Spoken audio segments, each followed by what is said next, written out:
Mizan, Aslam. Assalamu alaikum wa rahmatullahi wa barakatuh. Alaikum salam wa rahmatullahi wa barakatuh. Thank you very much for having me. Yeah. Shukran for joining us. We appreciate your time.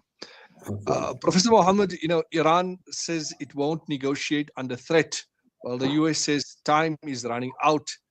Is this a genuine deadlock or just high stakes bargaining before talks resume? Yep. I would like to start with like a one words that a call propaganda, right?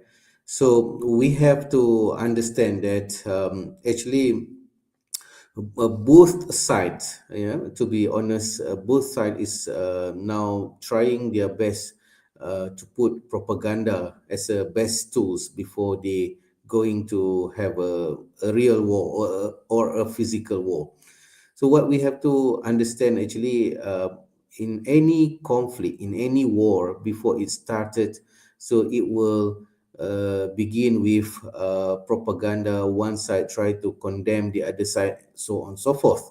And it did happen right now, and it's happening. So we can see the pressure and the harsh word keep coming from America, from Donald Trump towards Iran and towards the regime.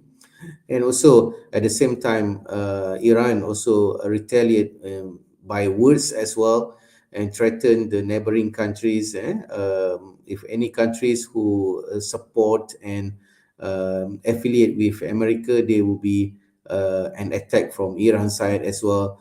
And then also, lots of situation is happening right now. And on top of that, the thing that maybe not many people trying to understand that at this time, which is at a very critical point right now, every nations that have some relation to these two countries particularly, or those who are surrounding the Iran, and also means the GCC countries, they are also trying their best to stop the war from start and also escalate. So that's the main thing.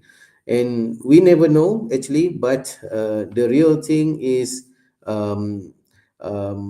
countries in UAE, for example, in Saudi, and many countries in Middle East as well, trying their best to talk to both party to stop from having a war.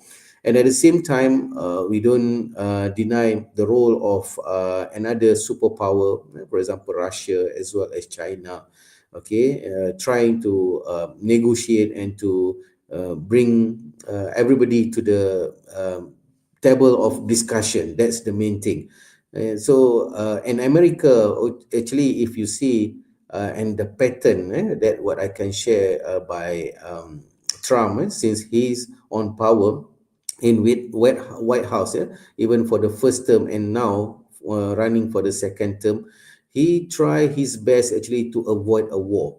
Even though he removed some leaders, for example, Maduro, and he give a blessing to the regime change in Syria, for example. But at the big picture, he don't want to start a war. So he might involve in like a small scale of attack, as what had happened in Venezuela, in Caracas, but he don't want to have a big war, and he tried his best actually to win the Nobel Prize award as well.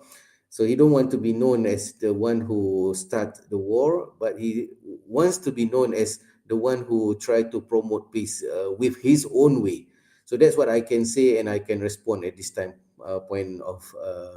Yes, Mr. Yusuf. Yeah. Yes.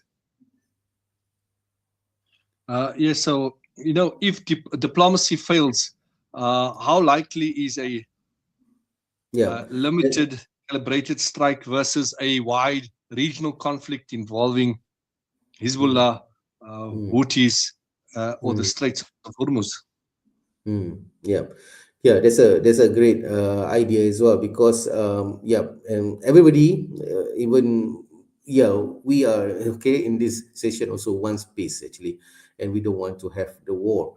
And also, war will have a great impact to the people, to the society, and many more. Okay, so as you said, if the war cannot be like a halt, okay, and it is happened, the discussion and the diplomacy broke, and then okay, the war erupted.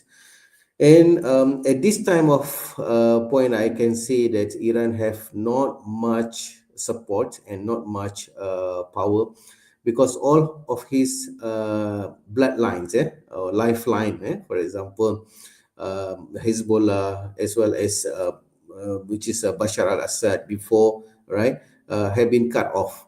And also on the other sides, if we see Iraq and Syria also have lots of influence, and also the military base by America. So it is not a good, like a sign for Iran to win a war, or to uh, try to attack their so-called enemy, which is America and his allies. So at this point, Iran looks like at a very weak position, and we know that they have a missile capability. But from the first war that happened last year, and I believe Israel, for example, and America and many party have learned how Iran have this strength and the capability, and they might this time might change their tactic, and so on and so forth. So it will make Iran at the difficulty, the very difficult side. And for Israel or for America, they are also now we can see they have more advanced in terms of technology, as what they did in Caracas recently. So they can stop all these radar, all these system, even though it's owned by China and also Russia. So taking into this situation, I think the best time now for all, everybody is come back to the table of discussion. And yep, if it is a war erupted, as I said, like I said, neighboring countries also not happy.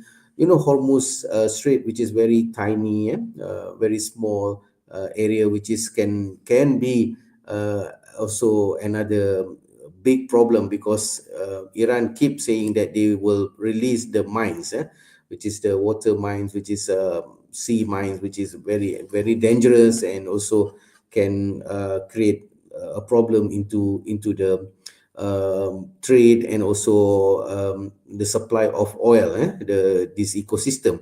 So now, actually, the war is not an option for now. But if it is happen, I believe it won't be long. It's going to be a short one. It just an aim, a big picture. The big goal is to remove the current like a premiership in Iran, and change to new one, which is the one that in favor of America and his allies. So that's my words right now. Yes, yes, that is really a beautiful assessment of the situation, and that is the likely scenario. We appreciate your time, Shukran Jazilan, for joining us and for sharing your thoughts on the situation. Thank you very much. Thank you, Yusuf. Assalamu alaikum. Alaikum salam wa rahmatullahi wa barakatuh.